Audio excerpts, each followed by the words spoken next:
අයිබෝන් ළමයි අපි 2010 සාමාන්‍ය පෙළ විද්‍යාව ප්‍රශ්න පත්‍රයේ කෙටි ප්‍රශ්න වලට පිළිතුරු සපයන්න තමයි මේ ලෑස්ති වෙන්නේ.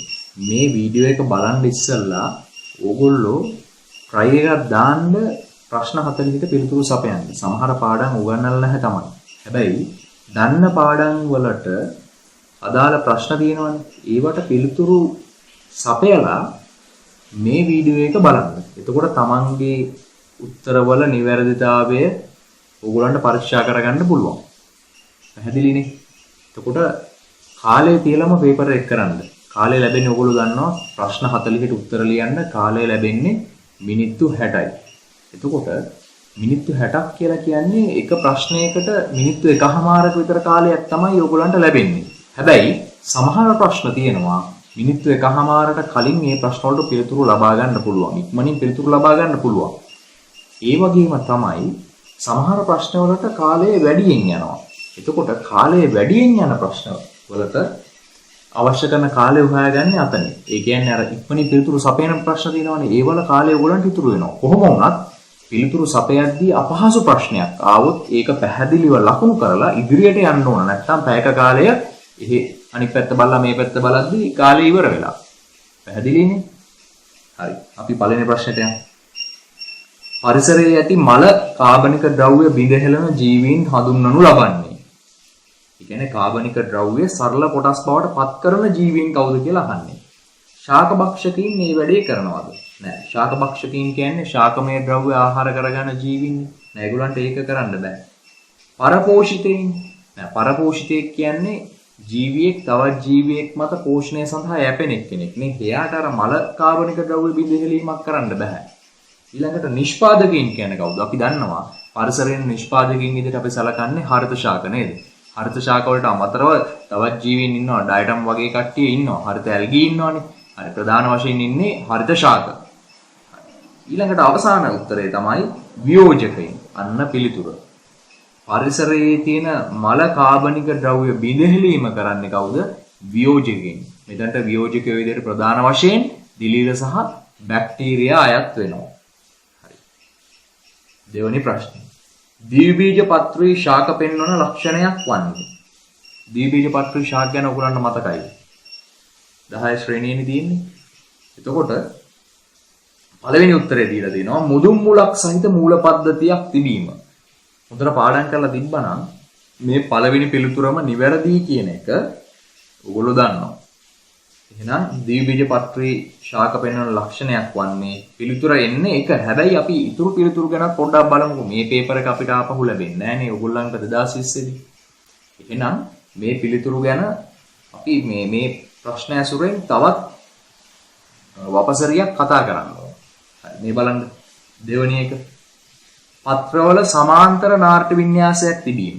මතකනම් සමාන්තර නාට්‍ය වින්‍යාසයක් තියෙන්නේ ද්විබීජපත්‍රී ශාකවල නෙමෙයි. ඒක බීජපත්‍රී ශාකවල. හිතන්නකො පොල් ශාකය. පොල් ශාකයේ පත්‍රයක්. පොල් පත්‍රය. පොල් පත්‍රය කියලා කියන්නේ අර අපි පොල් ඉත්ත කියලා කියන්නේ ඒක තමයි පත්‍රය.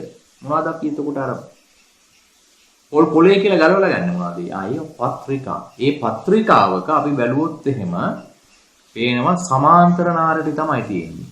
පොල් ශාකයේ ඒක බීජපත්‍රී. එතකොට ද්විබීජපත්‍රී ශාකයක්. උදාහරණයක් විදිහට අපි ගත්තොත් අඹ ශාකය. අඹ ශාකයේ කොයි විදිහටද තියෙන්නේ? අඹ ශාකයේ තියෙන්නේ දැලක් විදිහට නාරට තියෙන්නේ. එහෙනම් දෙවෙනි උත්තරේ වැරදි. ත්‍රිඅංකී සරස්මක් සහිත පුෂ්ප තිබීම නැහැ. ද්විබීජපත්‍රී ශාකවල තියෙන්නේ ත්‍රිඅංකී පුෂ්ප සරස්මක් නෙමෙයි චතුරාංකී සහ පංචාංකී පුෂ්ප සරස්මක් තමයි ද්විබීජපත්‍රී ශාකවල තියෙන්නේ. ඒ කියන්නේ පුෂ්පයේ දලපත්‍ර තියෙන්නේ 4ක් හෝ එහෙම නැත්නම් 5ක්. එහෙම නැත්නම් ඒවල ගුණාකාර තියෙන ද්විබීජපත්‍රී ශාකවල. ඒ කියන්නේ තුන්වෙනි පිළිතුරත් වැරදි. අදෝභෞම ප්‍රජනන ක්‍රමය. අදෝභෞම ප්‍රජනන ක්‍රමය සහ අපිභෞම ප්‍රජනන ක්‍රමය ගැන ඕගොල්ලන්ට වැඩි දුර ඉගෙන ගන්න මේ සිලබස් එකේදී නැහැ. නමුත් අපි දැනගන්න ඕන අදෝභෞම කියලා කියන්නේ බීජයේ පත්‍ර පියලි පස මතු පිටට පැමිණෙන්නේ නැහැ. පස තුල තමයි තියෙන්නේ. දැන් හිතන්නකෝ. ඒක බීජපත්‍රී ශාකයක් මේ දේ අපිට දකින්න පුළුවන්. ඒ කියන්නේ බීජයේ පත්‍ර පියලි පිටට පැමිණෙන්නේ නැහැ. නමුත් ද්විබීජපත්‍රී ශාකයක්. උදාහරණයකට අපි ගමු සියඹලා වගේ ශාකයක් පැලවෙද්දී ඔයගොල්ලෝ දැකලා තියෙනව නේද? සියඹලා වල අර බීජපත්‍ර දෙක කොළ පැහැයට හුරු බීජපත්‍ර දෙක පසමතු පිටට ඇවිල්ලා දිග හැරෙනවා. අන්න ඒක. දීර්ඝබීජපත්‍ර ශාකවල තියෙන්නේ අපිබෞම ප්‍රජනන ක්‍රමයක්. ඒ කියන්නේ හතරවෙනි පිළිතුරත් වැරදි. එහෙනම් පිළිතුර අපිට තෝරගන්න පුළුවන් පිළිතුර තමයි 1. තුන්වෙනි ප්‍රශ්නේ. දිලීර හා ඇල්ගී යන දෙකම සම්බන්ධයෙන් නිවැරදි වන්නේ පහත දැක්වෙන කුමන ප්‍රකාශයද? පළවෙනි එක තියෙනවා හරිතප්‍රද සහිත නිසා ස්වයංපෝෂී වේ. හරිද පළවෙනි පිළිතුර. දිලීර ස්වයංපෝෂීද විෂමපෝෂීද? දිලීර විෂමපෝෂී. හැබැයි ඇල්ගී නම් ස්වයංපෝෂී තමයි. ඒකසෛලික හා සූත්‍රිකාකාර ස්වරූප ඇත. මේ පිළිතුර එහෙමම තියලා අපි යමු තුන්වෙනි පිළිතුරට. සෛල බිත්තිය කයිටින් වලින් සෑදී ඇත. සෛල බිත්තිය කයිටින් වලින් හැදලා තියෙනවා කාගේද? දිලීරගේ. හැබැයි ඇල්ගීගේ සෛල බිත්තිය සෙලියුලෝස් වලින් හැදලා තියෙනවා. එහෙනම් ඒ තුන්වෙනි පිළිතුරත් වැරදි. හරිතප්‍රද රහිත නිසා විෂමපෝෂී හෝ මෘතෝපජීවී හෝ වේ. හරිද කතාව? හරිතප්‍රද රහිත කාගේද? දිලීරගේ. දිලීරවට හරි වුණාට ඇල්ගී වලට ඒ ප්‍රකාශය නිවැරදි නැහැ. එහෙනම් අපෙන් අහන්නේ නිවැරදි ප්‍රකාශය. එහෙනම් නිවැරදි ප්‍රකාශය වෙන්නේ ඒකසෛලික සහ සූත්‍රිකාකාර ස්වරූප වලින් අපිට දිලීර සහ ඇල්ගී කියන දෙවර්ගයම මුණ ගැහෙනවා. ඒක තමයි පිළිතුර. දිලීර විශේෂ හතරවෙනි ප්‍රශ්නෙට අපි යන්නේ. දිලීර විශේෂයක් හා ඇල්ගී විශේෂයක් එක්වීමෙන් ලයිකනයක් සෑදෙනවා. ලයිකනයක එම ජීවි විශේෂ දෙක අතර ඇති සම්බන්ධතාවය හඳුන්වන්නේ. ලයිකනයක් කියලා කියන එක සහජීවී සම්බන්ධතාවයක් තමයි එතන නිරූපණය වෙන්නේ. දෙදෙනාටම වාසිදායකයි. අපිට දැක ගන්න පුළුවන් ලයිකන ඔය ගස් මතු පිට. දැන් මේ වීඩියෝ එක බලන ගමන් බලන්නකෝ වත්තේ තියෙන ගහක් දිහා ගහේ කඳේ මතු පිට තියෙනව නේද සුදු පැහැති පැල්ලම්. ඒවා බොහෝ විට ලයිකන තමයි ඒ තියෙන්නේ. ලයිකනයක ඉන්නේ දිලීර සහ ඇල්ගාවක් තමයි ඉන්නේ. මේ දෙන්න අතර සහජීවී සම්බන්ධතාවයක් තමයි තියෙන්නේ. දෙදෙනාටම වාසි. ඒ කියන්නේ උපස්තරයට සවි කිරීම දිලීර වලින් කරද්දී ආහාර නිෂ්පාදනය ඇල්ගී වලින් කරනවා. ඒ හින්දා දෙදෙනාටම වාසි. ඒ අනුව පිළිතුර වෙන්නේ සහජීවනය කියන උත්තරේ. 5. බහිශ්‍රාවී ඵල යනු දේහයේ ජෛව රසායනික ක්‍රියාවලිය මගින් නිපද වෙන අනවශ්‍ය ඵල වේ. අන්න නිර්වචනයකුත් තියෙනවා එතනනේ. බහිශ්‍රාවී ඵල කියන්නේ දේහයේ ජෛව රසායනික ක්‍රියාවලින් නිපද වෙන දේහයට අනවශ්‍ය ඵල. ඒ අනුව මිනිසාගේ දේහයෙන් පිට කරන බහිශ්‍රාවී ඵලයක් නොවන්නේ කියලා අහන්නේ. හයිලයිට් කරලා තියෙනවා එතන. හැබැයි කලබලයට ගියොත් එහෙම මේක වන්නේ කියලා දැකලා පළවෙනි උත්තරේ දැක්ක ගමන් ඒකට උත්තරේ ගහන්නත් පුළුවන්. කලබල වුණොත් එහෙම නිවැරදි පිළිතුර තෝරගන්න නම් ලැබෙන්නේ නැහැ. පළවෙනි උත්තරේ තමයි සමෙන් පිටවන දහඩිය. නිවැරදි. සමෙන් පිටවන දහඩිය බහිශ්‍රාවී ඵලයක් තමයි. දෙවෙනි එක වකුගඩු මගින් නිපද වෙන මූත්‍ර. හරි. ඒකත් බහිශ්‍රාවී ඵලයක් තමයි. තුන්වෙනි එක ශ්වසන පද්ධතියෙන් පිටවන ජලය. ශ්වසන පද්ධතියෙන් පිටවන ජලයත් හරි. ඒකත් බහිශ්‍රාවී ඵලයක්. මොකද දේහයේ සෛල තුල නිපද වෙන ජලය තමයි ඒ පිට වෙන්නේ. ජෛව රසායනික ක්‍රියාවලින් නිපද වෙන දේහයට අනවශ්‍ය ජලය තමයි ඒ පිට වෙන්නේ. ආහාර මාර්ගයෙන් බැහැර වෙන මල කියන උත්තරේ තමයි මේ ප්‍රශ්නය සඳහා පිළිතුර වෙන්නේ. ඇයි මල කියන්නේ අපි අධිග්‍රහණය කරන ආහාරවල ජීර්ණය නොවු කොටස් තියෙන එතන. හැබැයි මලවල තියෙන පිත්ත වර්ණක මේ වගේ ඒවා බහිශ්‍රාවී ඵල විදිහට අපිට සලකන්න පුළුවන්. ඒ හැරුණකොට තියෙන ඉතිරි කොටස් මල බාහිර පොදුවේ ගත්තාම ඒවා බහිශ්‍රාවී ද්‍රව්‍යන විදිහට සලකන්නේ නැහැ. එහෙනම් පිළිතුර මොකද්ද? 4 තමයි පිළිතුර. 6 වෙනි ප්‍රශ්නේ. රුධිර වාහිනිය තුලදී රුධිරය කැටි නොගැසුණද? රුධිර වාහිනියක් බිඳුණු විට රුධිරයේ කැටි ගැසීම සිදුවේ. මෙම නිරීක්ෂණය පැහැදිලි කරන්නේ පහත කවර ප්‍රකාශයෙන්ද කියලා අහනවා. පළවෙනි පිළිතුර. දේහයෙන් පිටතට පැමිණි විට පමණක් රුධිරයේ කැටි ගැසීම සිදුවේ. නෑ, දේහයෙන් පිටතට පැමිණි විට පමණක් රුධිරයේ කැටි ගැසීම සිදුවේ කියන පිළිතුර වැරදි. රුධිර වාහිනිය බිඳුණු විට පමණක් පට්ටිකා ක්‍රියාකාරී වී රුධිර කැටි ගැසීම සිදුවේ. අන්න එතනදී තමයි නිවැරදි පිළිතුර අපිට මුණ ගැහෙන්නේ.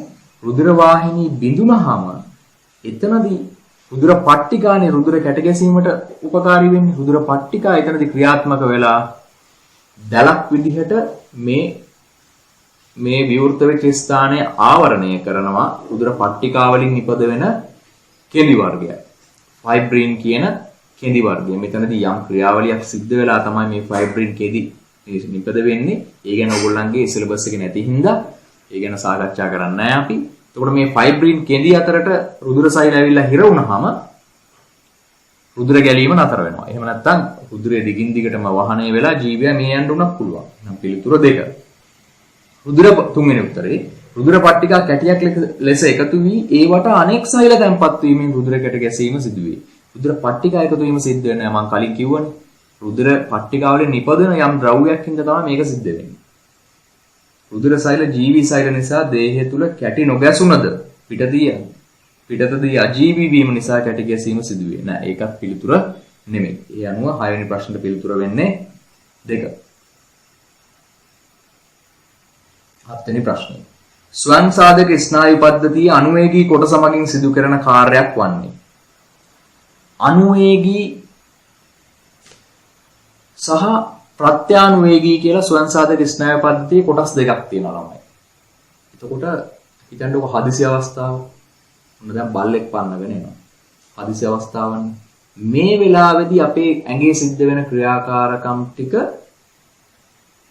තමයි අනුවේගී ස්නායු පද්ධතියෙන් ක්‍රියාත්මක වෙන ස්නායු වලින් ක්‍රියාත්මක වෙන ක්‍රියාකාරකම් ටික වෙන්නේ. පැහැදිලිද? දැන් මේ පාඩම ඉදිරියේ දෙන්නේ අපිට. එතනදී අපි තවදුරටත් සාකච්ඡා කරමු.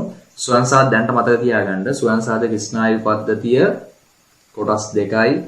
අනුවේගී ස්නායු පද්ධතිය සහ ප්‍රත්‍යානුවේගී ස්නායු පද්ධතිය. හදිසි අවස්ථාවකදී ක්‍රියාත්මක වෙන්නේ අනුවේගී ස්නායු පද්ධතිය. එහෙනම් ඔන්න හිතන්න බල්ලෙක් දුවගෙන එනවා ඉස්සරහට. right? දැන් ක්‍රියාත්මක වෙන්න ඕන අනුවේගී ස්නායු පද්ධතියනේ. හෘද ස්පන්දන වේගය වැඩි කිරීම වෙනවනේ. බය වුණාම හෘද ස්පන්දන වේගය වැඩි වෙලා රුධිර ගමන වැඩි වෙලා දුවන්න ශක්තිය දෙනවනේ. ඇසේ කන්නිකාව කුඩා වීම. මේ වෙලාවේදී ඇසේ කන්නිකාව කුඩා වීමනේ අපි බලන්නේ කොහොමද? නිකන් හිතන්නකෝ අපි බලන්නේ මේ විදිහට කියන්නේ එන මේ කන්නිකාව විශාල වෙනව නෙමෙයි. ඒ කියන්නේ කන්නිකාව මේ වෙලාවේදී මොකද වෙන්නේ? කන්නිකාව විශාල වෙන්නේ කුඩා වෙන්නේ නැහැ. හොඳට ආලෝකය ලැබලා මේ දර්ශනය හොඳට අරගෙන දුවන්න තමයි රෙඩි වෙන්නේ. දෙවෙනි එක වැරදි. මුත්‍රාශය සංකෝචනය කර මුත්‍රා බහැර කරගෙන ඉඳලා හරියනවා බල්ලෙක් පන්නන්නේ. නෑ නෑ ඒක නතර වෙන්න ඕන. ආමාශය සංකෝචනය වීම ආහාර ජීර්ණය කරගෙන ඉඳලා හරියන්නේ නෑනේ මේ වෙලාවේ. right. එහෙනම් උත්තරේ වෙන්නේ මොකද්ද? උත්තරේ 1. කන ශ්‍රවණ සංවේදී අවයවය වුවද දේහයේ සම්පර්තාව රැක ගැනීමටද ඒ වැදගත් වේ. එම කෘත්‍ය ඉටු කරන්නේ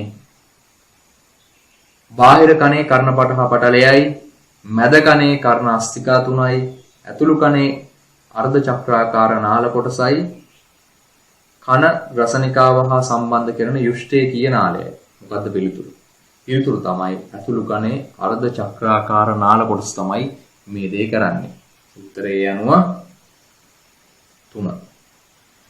කර්මාන්ත ශේෂ්ත්‍රයේදී මෙන්ම ආහාර ද්‍රව්‍ය සකස් කර ගැනීමේදීද විවිධ සුද්ධජීවී කාණ්ඩ භාවිතා වේ. සුද්ධජීවී කාණ්ඩයක් වන දිලීර යොදා ගැනීමේ පහත කවර නිෂ්පාදනයේදීද කියලා අහනවා. හරි. දැන් මෙතනදී කලබල වුණොත් එහෙම උත්තරේ වරද්ද ගන්නවා. දිලීර ගැන අහන්නේ. ජීව වායු. ජීව වායු සඳහා ප්‍රධාන වශයෙන්ම මෙතනොකොකස් කියන බැක්ටීරියා යොදා ගන්නවා. තුන්වෙනි උත්තරේට යන්න අපි යෝගට් ඒත් බැක්ටීරියා. මුදු ආපු කිරි ඒත් බැක්ටීරියා. ඒ අනුව පාන් තමයි පිළිතුර වෙන්නේ. ඇයි? පාන් පිපෙන්න දාන ඊස්ට් කියන්නේ දිලීරයක් නේ. එහෙනම් පිළිතුර වෙන්නේ කීයද? පිළිතුර වෙන්නේ 2. හරි. 10 වෙනි ප්‍රශ්නට යන්න අපි. ශාක පත්‍රවල දක්නට ලැබෙන අනුවර්තන කිහිපයක් පහත දී ඇත. A. ගිලුණු පූටිකා තිබීම, B. ඉතා තුනී උච්චර්මයක් තිබීම, C. අපිචර්මීය රෝම තිබීම. මේවා අතුරෙන් උත්ස්වේදන ශීඝ්‍රතාව අඩු කර ගැනීම සඳහා උපකාරී වන අනුවර්තන වන්නේ. මොනවද උත්සේදන ශීඝ්‍රතාව අඩු කරගන්නේ? උත්සේදනය කියන්නේ මොකද්ද? ශාක වලින් ජලය වාෂ්පාකාරයෙන් පිටවීම තමයි උත්සේදනය කියන්නේ නේ. ප්‍රධාන වශයෙන් ශාක පත්‍ර වලින් මේක වෙන්නේ. වායව කොටස් වලින් ජලය වාෂ්පාකාරයෙන් පිට වෙන එක තමයි උත්සේදනයේ විදිහට සලකන්නේ. එතකොට මේක සිද්ධ වෙන්නේ පූටිකා කියන සිදුරු හරහානේ සිද්ධ වෙන්නේ. එතකොට ගිලුණු පූටිකා තිබ්බහම උත්සේදනය අඩු වෙනවා. ගිලුණු පූටිකා තුල එතකොට ජල වාෂ්ප රැඳිලා තිබිලා ජලය තවදුරටත් විසරණය වීම, ජල වාෂ්ප විසරණය වීම නතර වෙන හින්දා ගිලුණු පූටිකා තිබීම අනුවර්තනයක් තමයි උත්සේදන ශීඝ්‍රතාව අඩු කරගන්නේ. ඉතා තුනී උච්චාරණයක් තිබීම. මේකනම් උත්සේදන ශීඝ්‍රතාව අඩු කරගන්න නෙමෙයි වැඩි කරගන්න හේතුවක් වෙනවා.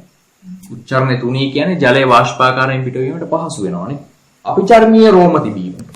අපිචර්මීය රෝම තිබීම ජල උත්සේදනය අවම කිරීමට හේතුව. ඒ අනුව උත්තරේ ඉන්නේ 2.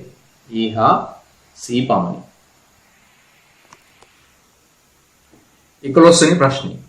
ප්‍රභා සංශ්ලේෂණය හා සම්බන්ධ පහත දැක්වෙන ප්‍රකාශ අතුරෙන් අසත්‍ය ප්‍රකාශය කුමක්ද? අන්න දැක්කද? අසත්‍ය ප්‍රකාශය කුමක්ද කියලා අහන්නේ. ජලය ප්‍රභා සංශ්ලේෂණය සඳහා අවශ්‍ය අමුද්‍රව්‍යයකි. මොකද කියන්නේ? හරි. ආලෝකය ඇති විට පමණක් ප්‍රභා සංශ්ලේෂණය සිදු වේ. ඔව්. ආලෝකය ඇති විටදී පමණයි. ප්‍රභා සංශ්ලේෂණය සඳහා හරිත ප්‍රද අවශ්‍ය වේ. මොකද කියන්නේ? අවශ්‍ය වෙනවනේ. මේවට අදාළ පරීක්ෂණ ටික පොඩ්ඩක් මතක් කරගන්න. ජලය සඳහා නම් අපිට පරීක්ෂණයක් කරන්න අපහසුයි සාමාන්‍ය විද්‍යාගාරයකදී, පාසල් විද්‍යාගාරය තුලදී. ඒ ජලය සම්පූර්ණයෙන් අයින් කරාම ශාකය මිය යන හින්දා. ආලෝකය ගැන මතකයිනේ පරීක්ෂණයක් කරා. ශාකය මොකද්ද කරන්න ඕන මුලින්ම? පෝච්චි එක හිටවපු ගහක් පැය 48ක් අඳුරේ තියලා සමාන ශාක පත්‍ර දෙකක් තෝරගෙන එක ශාක පත්‍රයක කළු පැහැති පොලිතින් ආවරණයක් දාලා මතකනේ පරීක්ෂණයනේ මතක් වෙන්න උන්ටක් දාලා හරිත ප්‍රදවශ්‍ය විකයෙන්වත් පරීක්ෂා කරනවා විද්‍යාගාරයේ. ප්‍රභා සංශ්ලේෂණයේ ඵල ලෙස කාබන් ඩයොක්සයිඩ් සහ ග්ලූකෝස් නිපද වේ. බැලුමට නිකන් හරි වගේ ඒ වුණාට හොඳට කියවුවොත් අවධානයෙන් ප්‍රභා සංශ්ලේෂණයේ ඵලයක්ද ළමයි කාබන් ඩයොක්සයිඩ්. නෑ ඔක්සිජන් තමයි ප්‍රභා සංශ්ලේෂණයේ ඵලයනේ. එහෙනම් 4 වෙනි පිළිතුර වැරදි. මිනිස් රුධිර සංසරණ පද්ධතියට අයත් වන ධමනි සහ ශිරා සම්බන්ධ නිවැරදි වගන්තිය කුමක්ද කියලා අහනවා. ධමනි වල බිත්ති ඝනකමින් වැඩි අතර ශිරාවල බිත්ති ඝනකමින් අඩුය. හොඳට පාඩම් කරලා තිබ්බොත් පළවෙනි උත්තරේම නිවැරදි කියලා පේනවා. දෙවෙනි එක බලමුකෝ අපි. හෘදයේ සිට ඉවතට රුධිරය ගෙනනු ලබන්නේ ශිරා මගිනි. ශිරා මගින්ද හෘදයෙන් ඉවතට රුධිරය ගෙනියන්නේ. නෑ නේද? ධමනි මගින් තමයි හෘදයෙන් ඉවතට රුධිරය ගෙනියන්නේ. සෑම විටම ධමනි තුල ඔක්සිජනී කෘත රුධිරය අඩංගු වන අතර ශිරාවල ඔක්සිජනී කෘත රුධිරය අඩංගු වේ. ඔක්සිජනී කෘත කියලා කියන්නේ ඔක්සිජන් වැඩියෙන් අඩංගු කියන එක. සෑම විටම ධමනි තුල ඔක්සිජනී කෘත රුධිරයද තියෙන්නේ. වෙනස් වෙන තැනක් තියෙනවා. කොහෙද? උප්පුසිය මහා ධමනිය. උප්පුසිය මහා ධමනියේ තියෙන්නේ ඔක්සිජනී කෘත රුධිරය. ඇයි? වෙනහැලි වල රුධිරය ගෙනියන්නේ උප්පුසිය මහා ධමනිය ඔස්සේ බෙදලා යන වම් හා දකුණු පුප්පුසිය ධමනි දෙකෙන්නේ. ඒ වල තියෙන ඔක්සිජන් හිඟ රුධිරය. නැවත වෙනහැලි වල ඉඳන් හෘදයට රුධිරය ගෙන එන මොනවද? උප්පුසිය ශිරාවල තියෙන ඔක්සිජනී කෘත රුධිරය. වෙනස් වෙනවා එතන නේද? නෑ ඒකත් වැරදි. ධමනි තුල කපාට ඇති අතර ශිරා තුල කපාට නැත. මොකද කියන්නේ? වැරදි. ධමනි තුල ආරම්භයේදී කපාට තියෙනවා. ශිරාවල කපාට පිටින් විට අපිට හමු වෙනවා ශිරා තුලදී. හෘදය දෙසට විවෘත වෙච්ච කපාට තියෙනවා ශිරා තුලදී. ඒ අනුව මේකෙදී නිවැරදි වගන්තිය වෙන්නේ මොකද්ද? පළවෙනි වගන්තිය. මිනිරන් ග්ලූකෝස් හා වාතයේ නිදසුන් වශයෙන් පිළිවෙලයි. මිනරන් කියන්නේ මූලද්‍රව්‍යයක්, ග්ලූකෝස් කියන්නේ සංයෝගයක්, වාතය කියන්නේ සමජාතීය මිශ්‍රණයක්ද විසමජාතීය මිශ්‍රණයක්ද? සමජාතීය මිශ්‍රණයක්. මේ බලන්න මේ පිළිතුරු වල පළවෙනි උත්තරේ දැනගත්තොත් එහෙම මිනරන් කියන්නේ මූලද්‍රව්‍යයක් කියලා උත්තර එකක් අපිට අයින් කරන්න පුළුවන්. පළවෙනි උත්තරේ අයින් කරලා දාන්න පුළුවන්. එතකොට අපිට 2 3 4 කියන උත්තර අපිට තෝරගන්න වෙන්නේ. ග්ලූකෝස් ගැන දන්නවා නම් අපිට දෙවෙනි උත්තරේ අයින් කරන්න පුළුවන්. ඒ අනුව උත්තර දෙකයි ඉතිරි වෙන්නේ. අවසාන වාතය කියන එක සමජාතීයද විසමජාතීයද කියලා දන්නේ නැත්නම් අපිට පිළිතුරු සපයන්න බැරුව යනවා. ඒ වාතය කියන්නේ සමජාතීය මිශ්‍රණයක්. ඒ කියන්නේ 13ට උත්තරේ 3. 14 සහ 15 පහත් සඳහන් විස්තරය මත පදනම් වේ. මෙතනදී කලින් සිලබස් එකේ තිබ්බ ප්‍රශ්නයක් තමයි මේ ඔයගොල්ලන්ට දීලා තියෙන්නේ. නමුත් මේකෙදි අපිට ප්‍රශ්නෙට උත්තරය ගන්න බැරි කමක් නැහැ. මේක ගන්න පුළුවන්. මේ බලන්නකෝ. දැන් එක් කෙලවරක් මුද්‍රා තබන ලද ඒකාකාර සිහින් වීදුරු නලයක් තුල රසදිය කඳකින් සිර කර වායු නියදියක් දක්වා ඇත. මේ තියෙන වායු නියදිය රසදිය කඳ තමයි මේ තියෙන්නේ. ඒකෙන් හිර කරලා තියෙන්නේ. හරි? එතකොට XY පිහිටුම් XYZ පිහිටුම් වල තමයි දීලා තියෙන්නේ. වායු කඳේ දිග තමයි L1 L2 L3 කියලා තියෙන්නේ. ඕන අහනවා 14 වෙනි ප්‍රශ්නෙන් අහන්නේ XYZ පිහිටුම් තුනේදී වායු නියදියේ පරිමාතර සම්බන්ධතාව නිවැරදිව සඳහන් වර්ණය කුමක්ද? පරිමාව වැඩි වෙන්නේ මොන අවස්ථාවේද ඔයගොල්ලෝ හිතන්නේ? පරිමාව වැඩි වෙන්නේ මෙන්න මේ මුණින් අතර තියෙද්දි නේද? මේ ඇතුලේ හිර වෙලා තියෙන වායු පරිමාව වැඩි වෙන්නේ මුණින් අතරෙද්දී. ඇයි මේ රසදිය කඳේ බර මේ මත එල්ල වෙන්නේ නැහැ. නේද? right. ඒ හින්දා උඩට. ඒ බර ක්‍රියාත්මක වෙන්නේ පල්ලෙහාටනේ. ඒ හින්දා මේකේ පරිමාව වැඩි. ඒ අනුව පිළිතුරු අපිට මේකේ තෝරගන්න පුළුවන්. දිග වැඩිම වෙන්නේ L3, දිග අඩු මධ්‍යස්ථ ප්‍රමාණයෙන් L2, L1 තමයි අඩුම. ඒ අනුව පිළිතුර වෙන්නේ පරිමාව අඩුම එක තමයි L1, ඊළඟට L2, ඊළඟට L3. උත්තරේ 2.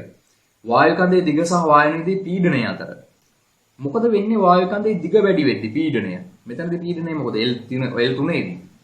L3ේදී වායු කඳේ දිග වැඩි වෙන. එතකොට පීඩනය මොකද? පීඩනය අඩුයි. මෙතනදී පීඩනය ඊට වඩා මදක් වැඩි මේ අවස්ථාවට වඩා.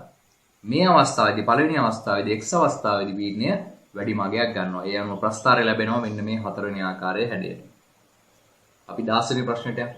Hexane හා heptane යන සංසුද්ධ ද්‍රව්‍ය එකිනෙක සමග මිශ්‍ර වී සමජාතීය ද්‍රව මිශ්‍රණයක් සාදර. Hexane සහ heptane කියන දෙකම අපි දන්නවා මේවා නිර්ද්‍රවීය කාබනික සංයෝග. එතකොට මේ දෙක මිශ්‍ර වෙනවා තමයි. ඇයි නිර්ද්‍රවීය ද්‍රාවක නිර්ද්‍රවීය ද්‍රාව්‍ය වල නෙදී වෙන්නේ? ද්‍රවීය ද්‍රාවක ද්‍රවීය ද්‍රාව්‍ය වල තමයි දී වෙන්නේ. ද්‍රවීය ද්‍රාවක තුල ද්‍රවීය ද්‍රාව්‍ය දී වෙනවා. මේ හින්දා hexane සහ heptane දී වෙනවා. හරිනේ? hexane තුල iodine හොඳින් දී වෙනවලු. ඒ කියන්නේ iodine කියන්නේ නිර්ද්‍රවීයයි කියන එක පැහැදිලිද මෙතන? ඒ හින්දා තමයි hexane තුල දී වෙන්නේ. එහෙනම් iodine heptane තුල දී වෙයිද නැද්ද?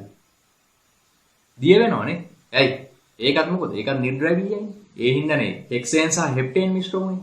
ඒ අනුව උත්තරේ වෙන්නේ 1. හොඳින් ද්‍රාව්‍ය විය යුතුය. 17.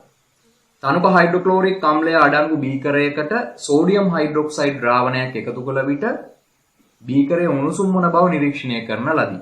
ඒ අනුව නිගමනය කළ හැකි වන්නේ HCl සහ සෝඩියම් හයිඩ්‍රොක්සයිඩ් NaOH අතර ප්‍රතික්‍රියාව තාපදායක ප්‍රතික්‍රියාව. මේ හින්දා තමයි මොනවා වෙන්නේද? බීකරය උණුසුම් වෙන්නේ. පිළිතුර එහෙනම් 1. තාපදායක ප්‍රතික්‍රියාවක් සිදු වූ බවයි.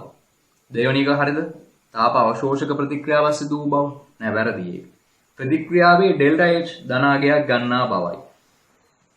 මෙතනදී ඔයගොල්ලන්ට මේ ඩෙල්ටා H අගය ගැන වැඩිදුර සඳහනක් නැතත් මේක වැරදි ප්‍රකාශයක්. බීකරයට පරිසරයෙන් තාපය ඇතුළු වූ බවයි. නැහැ. ඒකත් වැරදි ප්‍රකාශයක්. බීකරයට බාහිර පරිසරයෙන් තාපය ඇතුළු වුණේ නැහැ. බීකරේ ඉඳන් මොකද උනේ? බාහිර පරිසරයට තාපය සංක්‍රමණය වුණා. 18 වෙනි ප්‍රශ්නේ. වායුමය අපද්‍රව්‍ය පිරියම් කිරීමේ ක්‍රියාමාර්ගයක් ආශ්‍රිතව සිදුවන රසායනික ප්‍රතික්‍රියාවක්. මේ බලන්නකො. සල්ෆර් ඩයොක්සයිඩ් කැල්සියම් හයිඩ්‍රොක්සයිඩ් එක මිශ්‍ර වෙලා හැදෙනවා. ඒක නවත්තන එක තමයි මෙතනදී බලාපොරොත්තු වෙන්නේ. එහෙනම් උත්තරේ මොකද්ද? 2 උත්තරේ. Calcium carbonate HCl, calcium chloride H2O සහ කාබන් ඩයොක්සයිඩ්. මෙන්න මේ ප්‍රතික්‍රියාවක් දීලා තිනවා. මේකේ භෞතික තත්ත්ව. S කියන අකුරෙන් මොකද්ද කියවෙන්නේ? භෞතික තත්ත්ව. solid කියන එකනේ. ඒ කියන්නේ ඝන කියන්නේ. L කියන්නේ liquid. ඒ කියන්නේ ද්‍රව. AQ කියන්නේ aqueous කියන එක. ඒ කියන්නේ ජලීය කියන එක. ඒ අනුව කැල්සියම් කාබනේට් කියන්නේ ඝනයක්. අපි දන්නවා එහෙනම් එතනට S අකුර එන්න ඕන. ඊළඟට HCl කියන්නේ ඒක ජලීය ද්‍රාවණයක්. ජලය තුල ද්‍රාවණගත කරලා තියෙන HCl. ඒ කියන්නේ AQ වෙන්න ඕන. කාබන් ඩයොක්සයිඩ් කියන්නේ වායුවක්. ඒ අනුව ඒක G වෙන්න ඕන. පිළිතුර එන්නේ අපිට 3 තමයි පිළිතුර වෙන්නේ. S AQ G.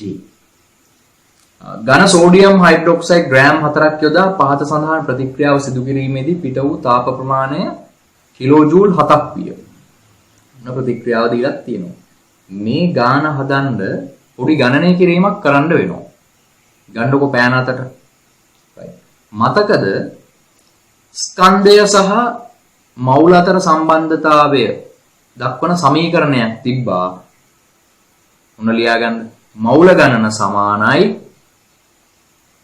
ස්කන්ධය බෙදීම මෞලික ස්කන්ධය. ලියාගත්තද? ස්කන්ධ මෞල ගණන සමාන වෙනවා ස්කන්ධය බෙදීම මෞලික ස්කන්ධයට.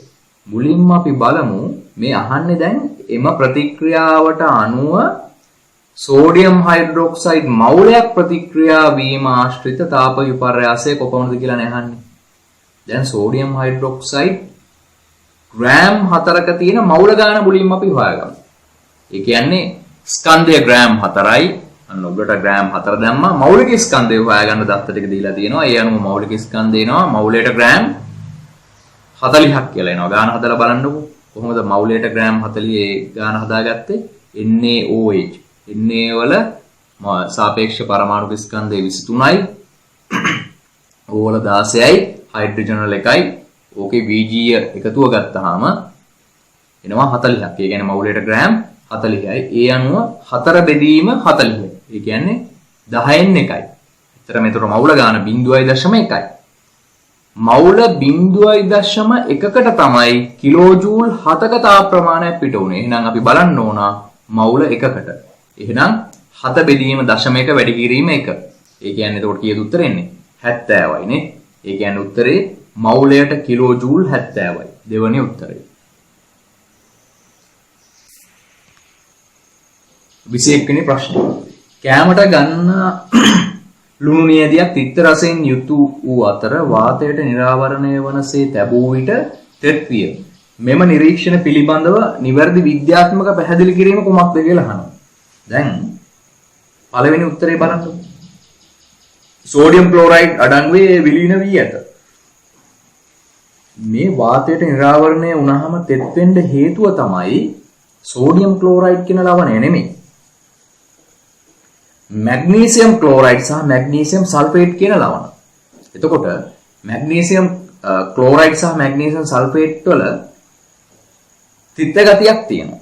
ඒකම ජල වාෂ්ප අවශෝෂණය කර ගැනීමේ හැකියාවක් තියෙනවා. ඒ කියන්නේ අවද්‍රාවක ගුණයක් තියෙනවා.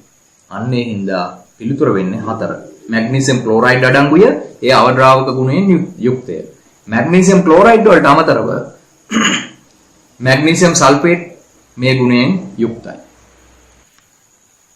හයිඩ්‍රජන් මූලද්‍රව්‍යයේ සුලභතම සමස්ථානිකය මොකක්ද කියලා අහනවා. හයිඩ්‍රජන් මූලද්‍රව්‍යයේ සුලභතම සමස්ථානිකය මොකක්ද කියලා අහද්දී මතකද සමස්ථානික තුනක් තියෙනවා. ප්‍රෝටියම්, ඩියුටීරියම් සහ ට්‍රිටියම් කියලා. සමස්ථානික වල මොකක්ද වෙනස් වෙන්නේ? පරමාණු ක්‍රමාංකය වෙනස් වෙනවද? නෑ. පරමාණු ක්‍රමාංකය වෙනස් වෙන්නේ නෑ. වෙනස් වෙන්නේ ස්කන්ධ ක්‍රමාංකය වෙනස් වෙන්නේ. එතකොට ස්කන්ධ ක්‍රමාංකය ප්‍රෝටියම් වල 1යි, ඩියුටීරියම් වල 2යි, ට්‍රිටියම් වල 3යි. මේකෙන් සුලභතම සමස්ථානිකය තමයි මොකද්ද? ප්‍රෝටියම්. ඒ කියන්නේ පළවෙනි උත්තරේ තමයි හරි. හයිඩ්‍රජන් 1යි 1 තියෙන උත්තරේ. දෙවෙනියට තියෙන්නේ මොකක්ද? දෙවෙනි උත්තරේ තියෙන්නේ. මතකද ස්කන්ධ ක්‍රමාංකය ලියන්නේ කොහෙන්ද? උඩින් ලියන්නේ නේ සම්මතාකාරයෙන් ලියද්දි. යටින් ලියන්නේ මොකද්ද? පරමාණු ක්‍රමාංකය. එතකොට දෙවෙනි එකේ තියෙන්නේ ඩියුටීරියම්. තුන්වෙනි එකේ තියෙන්නේ මොකද්ද? ට්‍රිටියම් තමයි තියෙන්නේ. හරි. 23 වෙනි ප්‍රශ්න. අධික උෂ්ණත්ව සහ පීඩන වලට පාත්‍ර වීමෙන්ද භූචලන හේතුවෙන් ද පාෂාණ විපර්යාස වලට ලක් වෙනවා. මෙහි ප්‍රතිඵලයක් ලෙස නිර්මාණය වූයේ කවර පාෂාණ වර්ගයේද? අධික උෂ්ණත්ව සහ පීඩන වලට ලක් වෙලා තියෙන ළමයි විපරීත කියන පාෂාණ වර්ගය. ජලීය ද්‍රාවණයකට H+ මුදා හැරීමේ හැකියාව ආරෝහණය පොඩි එකේ ඉඳන් ලොකු වෙන එක. ඒ කියන්නේ අඩු එකේ ඉඳන් වැඩි වෙන විදිහට තියෙන්නේ මෙන්න මේ උත්තරවල. සෝඩියම් හයිඩ්‍රොක්සයිඩ් වලට වඩා ඒ හැකියාව ඇමෝනියා වල වැඩි, ඇමෝනියා වලට වඩා ඇසිටික් වල වැඩි, ඇසිටික් වලට වඩා HCl වල වැඩි. එතකොට මීට ප්‍රතිවිරුද්ධ ආකාරයට විචලනය වෙන්නේ මොකද්ද කියන අහන්න. දැන් H+ මුදාහැරීමේ හැකියාව කියන්නේ ආම්ලිකතාවය. එහෙනම් මොකද්ද මේකේ මීට ප්‍රතිවිරුද්ධ විදිහට විචලනය වෙන්නේ? බාෂ්මිකතාවය. බාෂ්මිකතාවයේ අනුව මෙන්න මේ තියෙන මේ ලකුණ අනිත් පැත්තට කැරකෙන්න ඕනේ. එතකොට බාෂ්මිකතාවය වැඩි වෙන්නේ සෝඩියම් හයිඩ්‍රොක්සයිඩ්. අඩු වෙන්නේ HCl. පැහැදිලි? මෙහි දැක්වෙන විස්ථාපන කාල චක්‍රයට අදාළ වනුයේ පහත් සඳහන් කුමන චලිතයද කියලා අහනවා. ප්‍රස්ථාරය දිහා බැලුවොත් මෙතන තියෙන්නේ විස්ථාපන කාල ප්‍රස්ථාරයක්. විස්ථාපන කාල ප්‍රස්ථාරය මෙන්න මේ රේඛාවේ අනුක්‍රමණය ගත්තොත් මතකද? විස්ථාපන කාල ප්‍රස්ථාරයක අනුක්‍රමණය ගත්තොත් ප්‍රවේගය ඉන්නේ. එතකොට මෙන්න මේ කොටස ඒකාකාර ප්‍රවේගයෙන් වස්තුව චලනය වෙලා තියෙනවා. මෙතනදි විස්ථාපනයක් තියෙනවද? නෑ, විස්ථාපනයක් නැහැනේ. මේ දැන් මෙතනට අදාළ මේ y අක්ෂය කෙලින් ගත්තොත් එහෙම මෙතන එකම අගයක් තියෙන්නේ. විස්ථාපනයේ එකම අගයක තිබිලා තියෙනවා. ඒ කියන්නේ මේ පුද්ගලයා චලනය වෙලවද? චලනය වෙලා නැහැ. එකම තැන හිටගෙන ඉඳලා තියෙනවා. ඒ අනුව නිවැරදි විස්තරය තියෙන්නේ නිශ්චලතාවයෙන් ආරම්භ ඒකාකාර ප්‍රවේගයෙන් ගොස් නිශ්චලතාවයටපත් වීම. උත්තරය එන්නේ මොකද්ද? උත්තරය 3. ඒකාකාර ප්‍රවේගයෙන් ගොස් නිශ්චලතාවයටපත් වීම. හැබැයි මෙතන පිළිතුර විදිහට අපිට මේක ගන්න පුළුවන්. නමුත් බලන්න වඩා නිවැරදි පිළිතුරක් තියෙනව නේද පල්ලෙහෙන්? නිශ්චලතාවයෙන් ගමන් ආරම්භ ඒකාකාර ප්‍රවේගයෙන් ගොස් නිශ්චලතාවයටපත් වීම. පැහැදිලිව මේකේ මේ බිඳුව කණ්ඩාංක ලකුණු කරලා තියෙන්නේ. අන්න එතනින් ඕගොල්ලන්ව අල්ලන්න. ඕගොල්ලෝ කලබලයට පළවෙනි උත්තරේ හරි කියලා ගැහැව්වොත් වඩා නිවැරදි පිළිතුර පල්ලෙහා තියෙනවා. පැහැදිලි? කලබල වුණාම කොරස් කටේත් අද්දා ගන්න බෑ කියන්නේ. අන්න ඕකට තමයි. 26. වයලින් එකකින් නිපදවන ධ්වනිය ගැන කියවෙන පහත ප්‍රකාශ සලකා බලන්න. තන්තුවේ ආතතිය වැඩි වන විට හඬේ තාරතාව වැඩි වේ. මතකද තාරතාවය කියන එක රඳා පවතින්නේ සංඛ්‍යාතය මතනේ. ආතතිය වැඩි වෙද්දි තමයි තාරතාව වැඩි වෙන්නේ. හරි. තත් දුන්නෙන් පිරිමදින විට දුන්න කියලා කියන්නේ අර බෝ එක කියලා කියන්නේ. එම තත් දිගේ ධ්වනි තරංග ගමන් කරයි. එතකොට තත් දිගේ ධ්වනි තරංග ගමන් කරන නම් ඕවා අපිට හෙන්න තත කණේකට ගහලා තියෙන්න එපා. නෑ එහෙම කරලා නෑනේ. ධ්වනි තරංග තතෙන් නිපද වෙන ධ්වනි තරංග මොකද වෙන්නේ? ධ්වනි තරංග බාහිර වායුගෝලයට මුදා හැරෙන්නේ. වායුගෝලය ඔස්සේ තමයි ධ්වනි තරංග මොන තරංග විදිහට දෙන්නේ? තීරයක්ද අන්වායමද? අන්වායම තරංග විදිහට අපේ කනට ඇතුල් වෙන්නේ. පැහැදිලිනේ? ඒ අනුව දෙවනි පිළිතුර නම් වැරදි.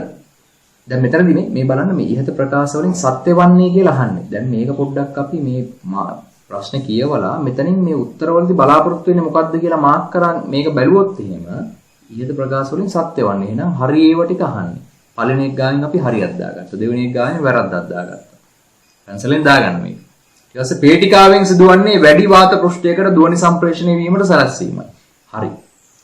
ඒක තමයි පේටිකාවෙන් කරන්නේ. එතකොට උත්තරේ එහෙනම් A හා C යනවා උත්තරේ AC 3.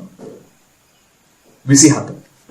ඒ තරාදිය මත ඇති ජල බීකරයේ ස්කන්ධය ග්‍රෑම් 540යි. ලෝහ සිලින්ඩරයක් බී දුණු තරාදියේ එල්ලූ විට වාතයේදී පාඨාංකය ග්‍රෑම් 200යි. රූපයේ දැක්වෙන ලෙස ලෝහ සිලින්ඩරයෙන් කොටසක් ගිලිනසේ ජල බීකරයේ ගිල්ලූ විට බී දුණු තරාදියේ පාඨාංකය ග්‍රෑම් 160ක් වේලු. එවිට ඒ තරාදියේ පාඨාංකය අහන්නේ. පොඩ්ඩක් පටලලා තිබ්බට මේකේ ලොකු දෙයක් නැහැ ඇත්තටම. ඒ තරාදිය මත ඇති ජල බීකරයේ ස්කන්ධය ග්‍රෑම් 540යි. එතකොට අර තරාදිය පල්ලෙහැන් ග්‍රෑම් 540ක් පෙන්වන්න ඇති මේක වතුර දාලා මේ බීකරයට වතුර දාලා තිබ්බහම. ලෝහ සිලින්ඩරයක් බී දුණු තරාදියේ එල්ලූ විට වාතයේදී පාඨාංකය. ඒ කියන්නේ මෙන්න මේ ලෝහ සිලින්ඩරයේ වාතයේදී පාඨාංකය 200යිලු. ඒක ජලයේ ගිල්ලුවාම මෙන්න මේ දුණු තරාදියේ පාඨාංකය 160යිලු. මෙතන 160යි. එතකොට 200 තිබ්බ එක වාතයේදී මේක 200යිනේ. දැන් මෙතනදී 160යි. ඒ කියන්නේ මේ ජලයෙන් කීයක තල්ලුවක් දීලාද? 40ක තල්ලුවක් උඩට දීලා නේද? ඒකින්ද නේද මෙතන පාඨාංකය දැන් 160ක් වෙන්නේ. ඒ කලින් වාතයේ 200යිනේ. දැන් 160යි කියන්නේ 40ක තල්ලුවක් දීලා. ඒ කියන්නේ 160ක පල්ලෙහෙන් ජලය උඩට තෙරපෙන ප්‍රමාණය ග්‍රෑම් 40ක බලයක් තමයි දීලා තියෙන්නේ. අන්න ඒ බලය මොකද වෙන්නේ? ඊට සමාන බලයක් පල්ලෙහාටත් ලෝහ සිලින්ඩරය මගින් විස්ථාපිත තරල පරිමාවේ බර පල්ලෙහාට යෙදෙනවා. ඒ අනුව පල්ලෙහා තියෙන ඒ තුලාවේ පාඨාංකය වෙන්නේ ග්‍රෑම් 540ට වැඩිපුර එකතු වෙන්නේ කීයක්ද? 200ම එකතු වෙනවද? නැහැ. 160 එකතු වෙනවද? දැන් පාඨාංකය මෙතන 160 වුණාට මේකෙන් එල්ල වෙන ඇත්ත බලය වෙන්නේ ඇත්ත ප්‍රමාණය වෙන්නේ කීයද? ග්‍රෑම් 40ක ප්‍රමාණයක් තමයි එල්ල වෙන්නේ. එතකොට මේ පාඨාංකය වැඩි වෙනවා 540ට 60ක් එකතු වුණාම කීයද? මේ 40ක් එකතු වුණාම 580ක්. ඒ කියන්නේ උත්තරේ 3.